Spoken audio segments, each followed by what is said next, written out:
Hello and how's it going, guys? Today I'm going to be bringing you a nice little Ogre Magi gameplay. We're going to be starting off, as you can see, I did actually random, and I'm going to be picking up the 2 clarity potions, pretty standard, and buying courier for my team, of course. And I am going to pick up 3 branches. I think I'm going to be going bottom just because of our lane setup. More than likely going to be laning with Razor, and Tidehunter is going to be going top. But it's possible, you know what, I'm not quite sure how these lanes are going to work out. I mean, best case scenario that, you know what, Furion could lane middle.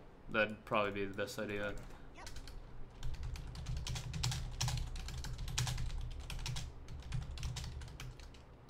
30 seconds to battle.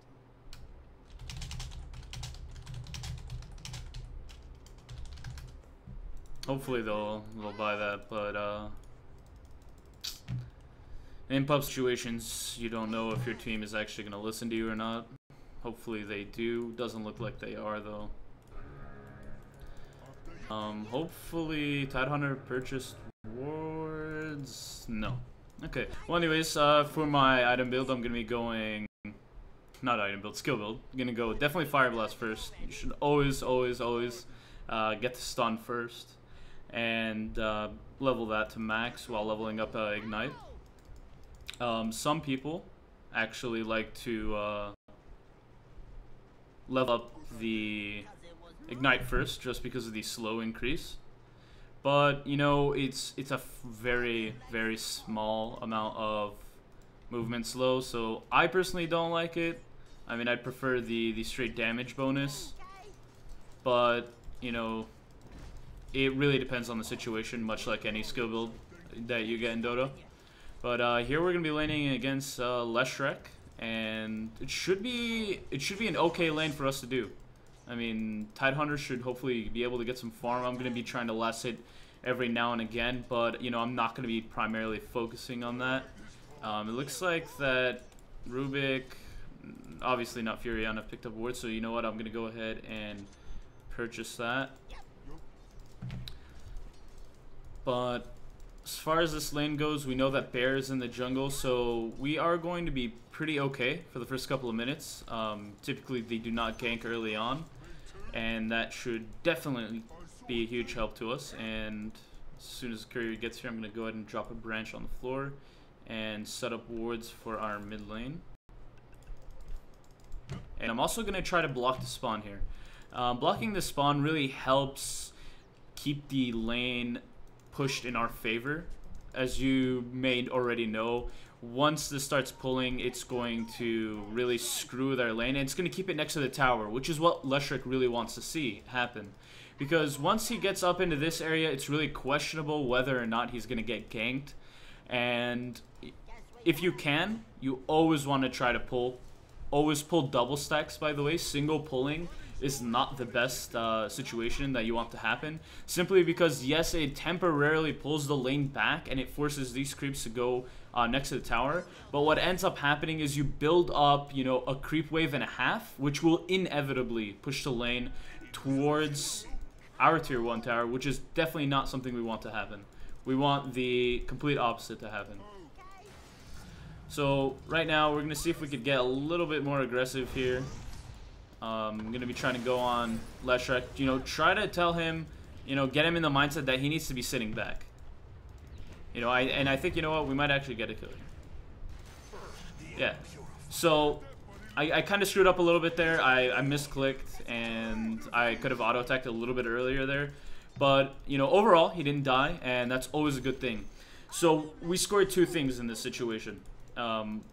We obviously got first blood, which is the more apparent thing, and something I'm going to, you know, talk about a lot is you make them, by them I mean Leshrek, play a lot more defensively than they normally would, because now they know, hey, these guys are going to try to kill me.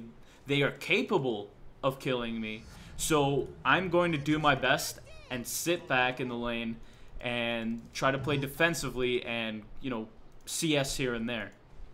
So that is a much bigger victory than just simply getting the first blood. So obviously he opted to get boots to speed first. This is not going to help him out. If anything, he should have went a little bit more survivability, simply because our slow combined between Gush and my Ignite, they're going to keep him slow enough to where the boots really don't matter at all. As far as this lane goes, Tide is attempting to stop there, but I'm going to sit back because, you know, honestly, Lesher can completely outlane me. I mean, I should not be able to outlane him in the least. And we see Tide is trying, you know, is getting caught out. Hopefully I can get there in time to help him out here with a nice little stun. But it is not, you know, in time, but hopefully we can pick up the kill here. Go ahead and keep chasing. I got. Never mind. We're good. So good pickup here. Good trade. We got one of their carries and track for just our Tide Hunter. I've been paying attention a little bit more and noticed that there was an MIA bottom. I more than likely could have saved him. Actually, I'd step that up to I could have definitely saved him. But, you know, again, this is coming down to, since I am live casting this, it is a little bit more taxing to talk and play at the same time than it would normally be if I just played by myself without really adding a commentary over it. So, you know, gonna put the blame a little bit on that. But hopefully we can pick up another kill here. I think we got this. No problem. Nice. Very nice. So the next item I'm going to be going for is, it's definitely going to be Arcane Boots. And you can ask, you know, why is that? Both Tide and I obviously rely on our mana pools to do anything, for that matter. You know, to be an aggressive stance in this lane, which we are currently doing. We need to keep our mana high, or else we're not going to be able to keep that up. So Arcane Boots plays a huge role in keeping our lane dominance, and it also grants us more speed. So, you know, dual benefit as far as getting those boots go. But yeah, about 280 gold. And what we're going to try to do after that is I'm going to try to get Ty to go with me and, you know, gank Silver a little bit more because, you know, he has low HP right now. He is very, very, very open to getting ganked, and we should definitely abuse that before he actually gets some real farm on him. You want to go and pop an urn? We'll go on Leshigan. On my way.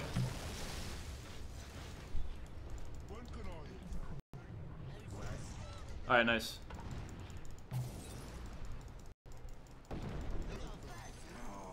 Dude, nice urn. Alright, so now we got Arcane Boots, and that should step up our dominance in this lane significantly. We should be able to do a lot more now that we got Mana Galore. And hopefully we could start roaming around and really giving Silver some trouble. Because if we interrupt his farm enough, he is going to be absolutely miserable. So, Ty, do you want to go ahead and hunt for Silver? And stop him from farming?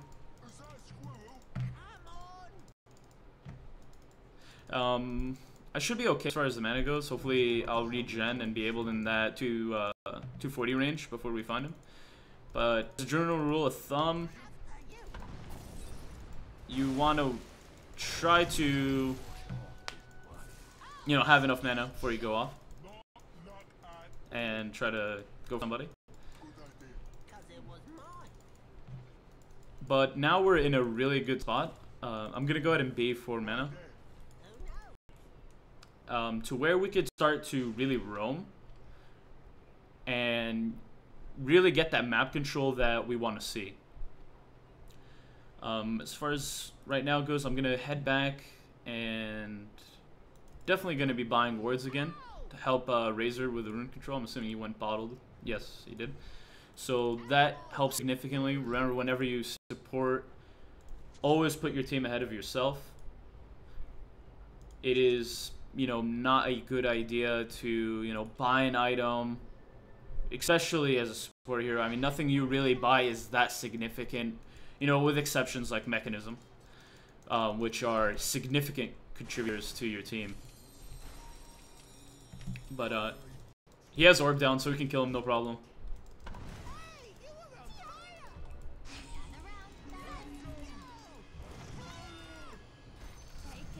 Alright, nice, dude. But like I was saying, nothing has as much significance as wards. You know, like I've mentioned in some of the earlier videos, being able to, you know, prevent one gank or prevent, you know, or allow one rune to be captured by mid, it just pays for itself. It really does. And, you know, that's something that a lot of, you know, public game players don't really think about. You know, they say, okay, it's vision, it can't be that big of a deal, but it really is. Yeah, I agree. We'll go for silver. So, I like to open with Ignite simply because I like to have the tick go forward rather than in the back. But, you know, as you saw there, we got spotted by Venom wards, so hopefully we could just push mid, and that will be equally great. And while I'm here, I'm gonna take. Yeah, it's regen. Very nice, very nice. So as you can see, it just happens that this ward that I placed was the only reason we were able to get the kill on Leshrac, and if he scores this kill on Venomancer, the only reason that he would get the kill on Venomancer. Okay. But we're gonna. So as you can see, it is huge. You know, I didn't really mean to bring this up. It just happened. It just so happened to work out this way. But as you see, this ward just scored us a kill on Leshrac. Helped us put us in a position where we wanted to push for Axe and Puck. So that worked out really well for us. So I'm gonna go ahead and pick up another wand. I should have probably picked up a TP, but since I already sent the courier and we're already in a very map dominant position, I don't really think that I'm gonna need a TP in the next, you know, 20 seconds. I'll probably get to the outpost to pick that up. But as a general rule of thumb, you always want to carry a TP so that if you see, you know, someone having trouble in their lane or they're getting ganked, that you can go over and support them as quickly as possible. Now, what Furion did right here is a very good idea. When you try to push a tower, usually what prevents you from doing that is these creeps that come into the lane. So by pulling those creeps into the camp, kind of what the enemy should be doing, you actually allow your lane to push, which enables you to do that much more damage to the tower. So it's always a good idea, if you're able to do this, to actually go ahead and try to pull this off.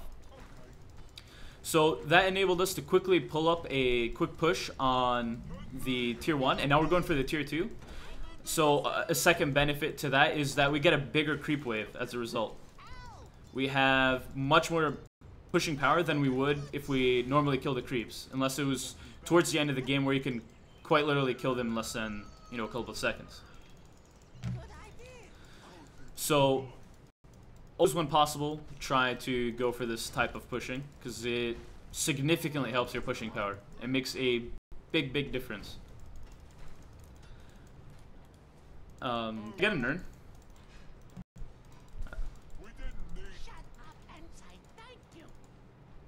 I'm gonna see if I can gank mid. So always try, when you have map control, much in the same way, is maintain that map presence, right? You want to always constantly shift where you're at and not sit there and farm. If you're a ganking type hero, which Ogre Magi is, he should not be sitting in the lane and, you know, farming away as if he was going to carry the game. So here we're going to try to go for Axe. I'm going to try to throw my stun out. Doesn't get the multicast. I think this is going to end up just being harass. But we do have Furion porting in. Alright, so we do get the kill here. Definitely a good ulti there from Tidehunter. It scores us another kill on Leshrac. And what I'm gonna try to do is move this, but he chose to kill instead. And luckily I was able to get it in the end. Can I get an urn? Thank you. But yeah, when you see an ally, alright, let's see. When you see an ally getting ticked away by Axe's rage, try to let them get the last hit on the creep. It's typically a good idea. I'm gonna be going instead for Ags, since this is gonna be ending very quickly here.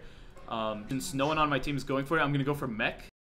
What's gonna enable us to do is it's gonna provide much more pushing power for our team. It's gonna keep us pushing 24/7, and that should be a significant help to our team. So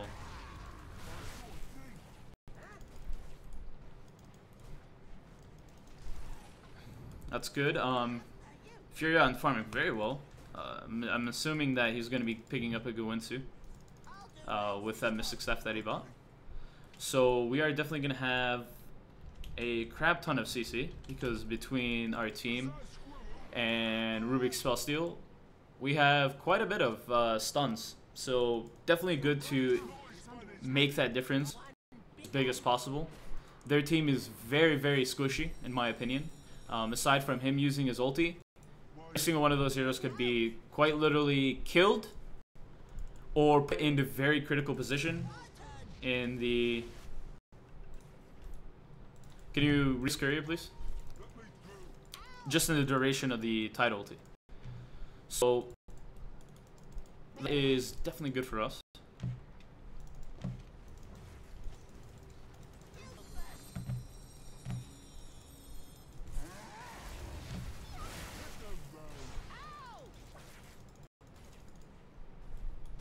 Could probably kill this right here. Oh, never mind. So no work.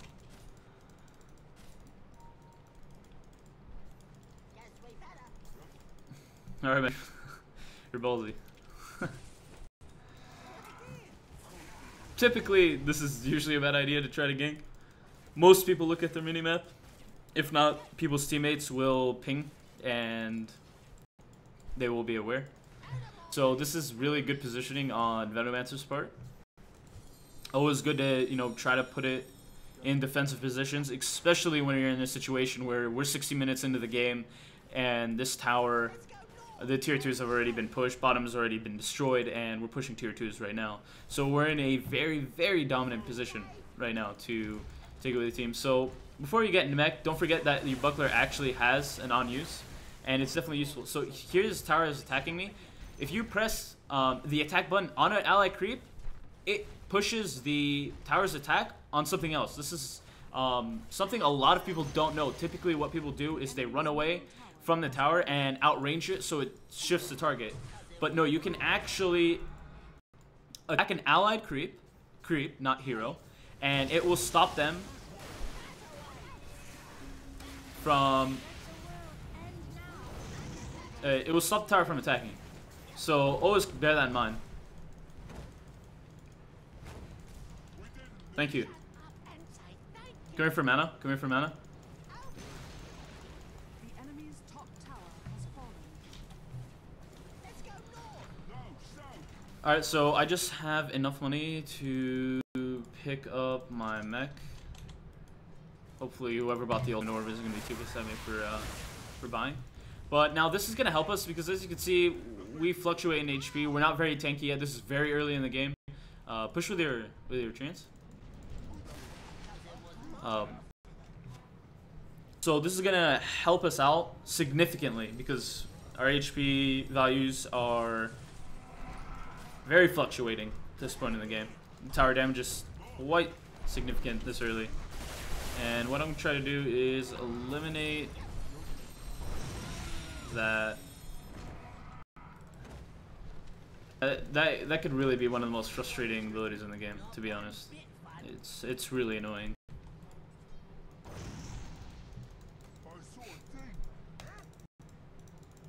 Yeah, so the most difficult part about getting here this early is what do you do when you're at this point? You know, most people typically try to keep pushing. That usually does not work out because this position is really nice to allow for turtling.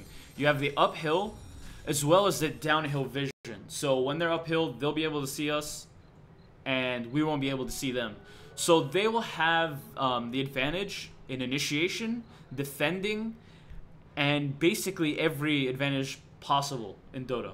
And also the uphill mischance, as well as the tower. So what you do here is somewhat what Razor mentioned. You know, we're gonna go and farm because what we need here is what I mentioned earlier. Our HP values were not very tanky yet. We're really easy to bring down and just kind of do a little bit of war of attrition. If we sit here for long enough, we'll eventually lose enough HP or mana to where we are gonna have to back up.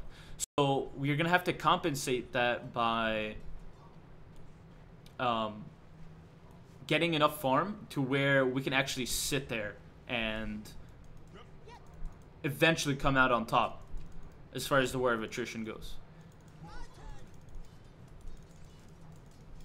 This is also a great time to pick up Roche, because as you can see we have complete map dominance. And I'm going to take this time to get a little bit of farm for myself, because I haven't done that. 21 CS in 20 minutes. You know, if I was a carry, that would be a huge deal, but since we have huge map of map dominance and I got quite a few assist gold, we'll be just fine with this amount of farm. I mean, I envision I won't be getting very many items that would really matter before now and the end of the game. We'll probably end the game in approximately, you know, 10-15, depending on whether or not they decide to give up or a turtle, or if there's a big misplay on their part. But typically, it's just a matter of time, especially with Furion. As I'm not quite sure who said it, Furion has the ability to push multiple lanes at once with your team. So meaning with Austrians, he could push a lane and we could push a lane, and that divides their forces. And what happens is you'll gradually do damage to their base tower to where you'll kill it eventually, obviously. So pushing is very strong because, you know, they can't really defend everything at once. So as you can see, you know, they're bottom just now and he's just scoring tons and tons of damage on this tower. Actually debating whether or not they went AFK at this point. Yeah, so it looks, so what happens when you see Puck use that, you're gonna try to want to stun if possible. Hopefully you'll get the stun to where just before